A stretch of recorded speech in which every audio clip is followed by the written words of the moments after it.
Now back to Just Jenny. Follow Jenny on Twitter @JennyHutt and like her page at Facebook.com/JennyHutt. Let me get to Dr. Luciani now. He's at Self-Coaching 101 on the Twitter. His book is called Thin from Within. Welcome to my show. Well, thank you. You're welcome. So let's talk about this book and your concept. So what is it? How do we get thin from within? Is it different from dieting? What is your approach, and how will it help my listeners and me? Well, Thin from Within isn't a diet book. It really is meant to be a companion to whatever diet you choose. You see, the problem isn't the diet. Most diets work. However, most diets fail. 80% of all diets within 2 years fail. And the reason is because presumably we're changing our weight through diets, but we're not changing our mind. So what I wanted to do in this book was to present a format for changing the mind, actually restructuring the brain, retraining the brain, and reforming habits so that we can build self-discipline and handle the duress of not only losing weight, but keeping it off. Okay, so where does one begin? Because I think the power of self-coaching is really strong. I think if you can take time in the moment to really know the decisions that you're making or the choices that you're making, that can be super powerful, right? Absolutely. And, it really comes down to awareness. Eating in general is something that's quite pleasurable. Way back when our ancestors were evolving, there needed to be a mechanism for making food really something that we would go after in earnest. And that was a chemical in our brain called dopamine. That's the pleasure chemical. So food gives us that pleasurable feeling, but unfortunately, back in Fred and Wilma Flintstone days, pleasure came from an apple or a root or a berry. But now with these hyper-palatable foods, we're getting such a jolt of dopamine, of this pleasure center just being lit up by these foods, that we become very compulsed. We have urges, longings, even addictions. And it has been shown that food can become addictive. So we're using food to really pleasure our mind, and we're becoming victimized and really dependent on food to really get us through the day. It's becoming somewhat of a crutch. So we're really not using food to fuel our body, we're using it to fuel and feel our minds. Well, that's the joke that people make about eating their feelings, though as a grown-up, I mean, I know there are days that I eat my feelings. I know there are days where my response to whatever mood I might be having is to eat, to make a poor choice. Or the converse side or the alternative of that is to starve. I mean, sometimes I'll choose to starve as a way to manage whatever might be going on. Neither approach is really great, because you're right, food should just be fuel. But how do you unwire yourself to go to the food? How it's so ingrained, certainly for women. For so many women, it's just one of the places we go. And I mean, for many of us, I don't do drugs, I don't drink. It's always been like the guilty thing that I do is I eat the wrong foods. Well, we do tend to go black and white with food. We're either starving ourselves and on a diet, or we're binging. The problem is, I break it down into two types of eating. There's mature, moderate eating, and then there's what I call child eating. And let's face it, when we eat like a child, you know what that's like. That's like you just want what you want when you want it. And yes. There really is very few limits to that kind of eating. That's the compulsive eating where we just want to feel that food. So in order to develop a more mature adult-like eating, we do have to develop that self-discipline muscle. Now, anyone knows that has ever dieted, it does create stress, a kind of mental friction. There's no question about that. So really, it's necessary to learn to handle the transient duress of losing weight. Now, in keeping weight off, I call it lifelong weight mastery. once you reform your habits, there does come a point where it is frictionless. But in order to get there, you have to go through a period where there is this friction and where you do have to handle discomfort. So it's a matter of building the self-discipline muscle. And let's call it a muscle as opposed to the impulsive muscle, which really becomes kind of muscle-bound, and our self-discipline becomes atrophied. So we really need to find ways to build self-discipline to such an extent that we can handle the duress of dieting and losing weight and handle it for life until finally we transition to a point where we're no longer ruled by habit. Right. It's changing habit, which is so difficult for many of us. I mean, it really is. And I guess maybe part of the approach has to be in letting go of the concept of it's being so difficult. Maybe the element or the idea that it's a choice would make it easier.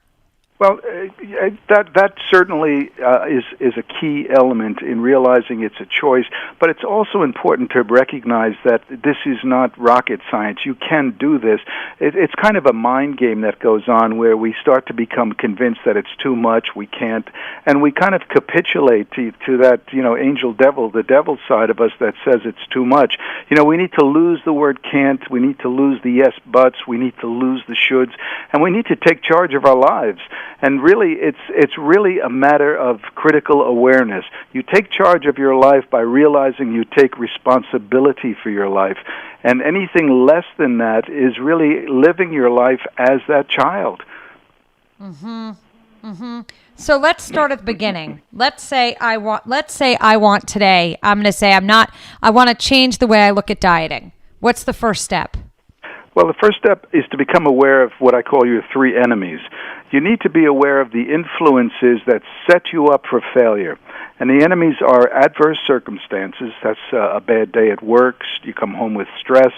The second enemy is harmful emotions. You might be a little depressed. You might be a little anxious. You might be bored, and boredom happens to be an emotion.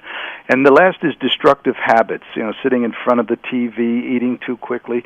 So first step is to become aware of the circumstances in the moment prior to eating. This sets the stage for letting you know if you are in a vulnerable place, and if you are in a vulnerable place, then of course to use that critical awareness to recognize that you need to really take a step back and recognize that your impulses are going to be raging. So you need to be more vigilant, and you need to be more critically aware of what choices you can make. Emotions, the harmful emotions, that's probably the biggest failure we have when it comes to dieting, because when you're anxious or depressed, all rationality can just go out the window. So you need to have in place, structures, and you need to have in place a formidable perception of confidence and optimism. It really is important to develop, a tenacity, a flexibility, toughness, perseverance. These are things that we really need to embrace. So you can retrain yourself, retrain your brain, but you need to become this part of you that can really handle life itself. And food is a metaphor for life. Let's face it. When we have trouble with food, it's not just an isolated example of our inability to handle our lives. It's a metaphor for other things as well. So taking responsibility for life is taking responsibility for all life. And tell me about optimism, your thoughts on optimism. Well, optimism and pessimism are choices. Neither the optimist nor the pessimist knows the future, because we're projecting into the future, of course. But let's face it, the optimist lives a very different life in the present. Optimism is fuel. It's fuel and it's energy, and it's a source of motivation. The key for all weight loss, the key for lifelong weight mastery is staying motivated. The optimist has a distinct advantage over a pessimistic attitude, an attitude of victimization or failure. There's no question. Optimism is the gas pedal, pessimism is the brake pedal. Okay. And so to be optimistic might help us in achieving our goals. There's no question about that. And it's in the book. I stress the importance of developing optimism, and really, optimism is a choice. We mentioned the word choice before. Pessimists may not realize that they have a choice because this too has become habituated, a pattern of thinking and perceiving. Optimists really are pessimists that have really learned that they really can let go of that pessimism. The reason pessimists cling to pessimism is because they feel it protects them. If I don't worry about that, something bad's going to happen. It's almost superstitious. We're afraid to think positive. We're afraid to believe because we're afraid that we're going to let ourselves down, that we're going to fail, that we won't handle what's coming. The optimist puts themselves behind the driver's seat and says, hey, whatever's coming down that road, I'm going to handle it. And that's the fighting spirit. That's the maturity that can handle the moderation necessary for lifelong weight mastery. Mm-hmm. I actually think about that in life in general. I sort of fall into the realist optimist, meaning I know that I can't just wish or will positivity or say like, oh, everything's going to work out great or the scale is going to be a really good number tomorrow. And then at the same time, eat 4 slices of pizza. Like I'm aware that I can't just say everything's going to be fine. Like I'm going to be really happy with how my jeans fit tomorrow after I've eaten way too much tonight. I know that's just poppycock. But I do believe that if you work hard, if you're working toward your goal, then being optimistic makes sense, if that makes sense. The pessimist gets on the scale and says, oh, no, I've gained weight. The optimist gets on the scale and says, well, I guess I need to start making some modifications. And the pragmatist starts doing crunches. So it's really important that, as you say, to be an optimistic realist, that's perfect. That's spot on. And you cannot just feed yourself words. Oh, I'm going to do it. Let's face it, good intentions, the road is paved to hell. We need to realize that good intentions, feeding ourselves that tomorrow I'm going to start training for a marathon, these are excuses. These are rationalizations. There has to come a point where you take responsibility and realize that what you tell yourself, your intentions and your intentionality become solid gold, and nothing is going to interfere with that. And you can get there, but you have to train yourself, you have to reform your habits, and you have to start looking at yourself differently.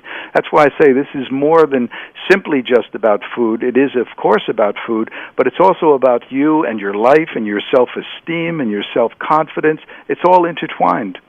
Right. And it all really does. You're right. It is all intertwined. And your mental state really does impact the decisions that you make throughout the day. And what you were just talking about the pragmatist as the crunches, or the pessimist is just, I guess, depressed or whatever. The optimist just says, I need to make modifications.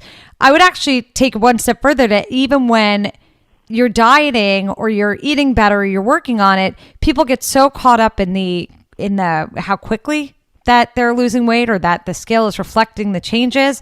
And so they get deterred if they don't see like a big number. And I try to tell my listeners and tell myself, like, if the scale goes down 0.5 pound, that's a 0.5 pound down. 0.5 pound over the course. If you lose a pound in 1 week and you lose a pound a week for the next 6 weeks, you've lost 6 pounds.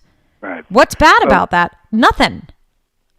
See, unrealistic expectations are the death knell of a lot of diets, and especially after you start to plateau and you're not reaching those goals and things change. If I may, one of the things that is absolutely critical is what I call mind tasting. And anyone that really is about to eat a piece of pizza or a piece of German chocolate cake, you know that before you even approach your mouth with the fork or that piece of pizza, you're going to start tasting that in your mind. And that's not a passive process. It's not just mental. What's happening is that your saliva is increasing, gastric acid, insulin, blood sugar. So what happens is that we start to mind taste. And if you linger in the mind tasting, what am I going to eat tonight? What restaurant am I going to go to? If you linger in that mind tasting, changing your physiology, you are then going to capitulate. So going back to what you asked earlier about that first step, if you can realize that mind tasting is lethal, once you catch yourself, put a stop to it. Don't just sit there and start to ruminate about that wonderful piece of chocolate cake. That's just one step away from biting the cake. It's so true. By the way, the saliva thing is it gets embarrassing. Like sometimes if I start talking about a certain food, I could start spitting accidentally because I get the Pavlovian reaction to the food I'm talking about. And listen, look, for me, I laugh about this stuff at this point, Dr. Luciani, because I used to be very overweight and I'm not anymore. I'm normal sized. I am 8 or 10 pounds more than I want to be, but I'm normal sized. And I'm only sort of, I'm average size. What's the better? Nakia just whispered in my ear to change my way of saying that. Nakia, what's a better word, my producer? What's the right word? Not normal. Everyone's normal. I don't mean that someone else isn't normal. I mean for me and my body. Healthy. Exactly. Healthy is a better word. Yes. I don't mean that other people are not normal. I mean, for me, I'm a healthy size, but I'd like to be a little bit smaller. So it's taken me years to really be comfortable in my skin because I was so much heavier. So I've learned to laugh at the physiological reactions my body has around food. But don't you think, Dr. Luciani, that there's something to making friends with this whole body stuff and with, right? That is so important because even if you are overweight and you are about to really take charge of your life, it is so critical for you to reinforce, to encourage rather than discourage. You have to look at yourself as a snapshot. Not as a snapshot. Okay, this is a person that I don't want to be. I want to change. I want to be healthier, more fit. You need to see yourself as a streaming video in process. So even if you don't like the way your jeans fit, that's not the end game. That's just that snapshot. You are a streaming video progressing toward, and that's the optimism. That's where we need to get to. Right. Agreed. By the way, with mind tasting, let me just say one word: Cinnabon. Oh God. Okay. First of all, let me tell you something. Yeah, by the way, you're cruel. Cinnabon, when Cinnabon first came out, my husband and I either was pregnant or I had little kids. And I just remember, we were driving somewhere and this is so gross. We pulled over at it was like a rest stop on a New Jersey turnpike and had Cinnabons. I don't know where we were going. And I just remember it. And then I saw the calorie count. Because I think they're like 1,000 calories for a big Cinnabon. I mean, it was something insane way back when. I don't know what they are anymore. Every listener in your audience is tasting Cinnabon in their mind right now, and the saliva is starting to go, and the blood They are sugar. So good. The Cinnabon, or even the Pillsbury cinnamon rolls, where you take the icing and you spread it on. But the trick is with those to know really what we want is the icing, even more than the Cinnabon. Did you know that you mentioned the icing, and what just went through my mind was the realization that when dopamine centers in the brain, that's the same centers that cocaine and heroin light up. We're talking about powerful reactions. You just mentioned that icing, and I just had that jolt of Of course you did. Euphoria. Because you remember it. I'm a pusher. I'm an enabler and a pusher. I am up to no good. Someone had written on Twitter, and by the way, you're at Self-Coaching 101, the numbers 101. But somebody, I was talking earlier in the show about Swedish Fish and gummy bears, and someone tweeted that they pulled over and bought Swedish Fish. And I'm like, seriously? That's not the point. It's Weight Wednesday. I'm trying to keep you away from the candy. I was just saying that I liked candy. So it really has to, there is hope for people who want to lose weight. I mean, that's what I try to get across, and I think you're trying to get across, that it's that we've gotten ourselves into this pickle of being at war with our bodies, but if we start to change our minds, then the rest will kind of get into place, right? Well, do you know, there was a survey done in England where they interviewed 2,000 middle-aged women, 45 years old, and of the 2,000 women, they had been on the average 61 diets in their lifetime. What does that tell you? Diets don't work. If we don't change our mind and our orientation to our food, you're going to be on the yo-yo highway for the rest of your life. So we're afraid to accept the truth that we have to change, and getting responsibility, changing, handling discomfort and friction, it's transient. It doesn't last. Once you get to the other side of that fence, it's clear sailing. It really is. But how come? But that's why do we always feel like when we have a strong emotion that it's not going to pass? Feelings always pass. Nothing stays the same. That's life. life. We live it every day. Why in the moment is it so hard to just sit with the discomfort? Well, the same thing applies to why we overeat at a meal. We don't give the chemicals a chance to reach our brain, so we keep stuffing ourselves rather than sitting there and just saying, just wait a few minutes, because this hunger is not really hunger, it's false hunger. And if I just let my brain chemicals realize that they've been fed, get up and do the dishes, make a phone call, I guarantee within 10 minutes, you're not going to go back feeling starved like you were a minute ago or a few minutes ago. So, we do have to realize that we do tend to, in the moment, we sabotage ourselves with false realities. And this is where critical awareness comes into play. You can't always trust what you feel because feelings just aren't facts. Right. They're not. They're feelings. It's totally right. So Dr. Joseph Luciani has been doing this forever, for 1 million years. I'm not saying you're old. And so he really knows his stuff. The book is Thin from Within. It's the powerful self-coaching program for permanent weight loss. Follow him on social media at Self-Coaching 101. Thank you so much for being on my show. It's a really interesting approach. Please go to selfcoaching.net. Of course. Thank you so much. Appreciate it. Thank you. Thanks for being on my show. Take care. Be well. Bye-bye.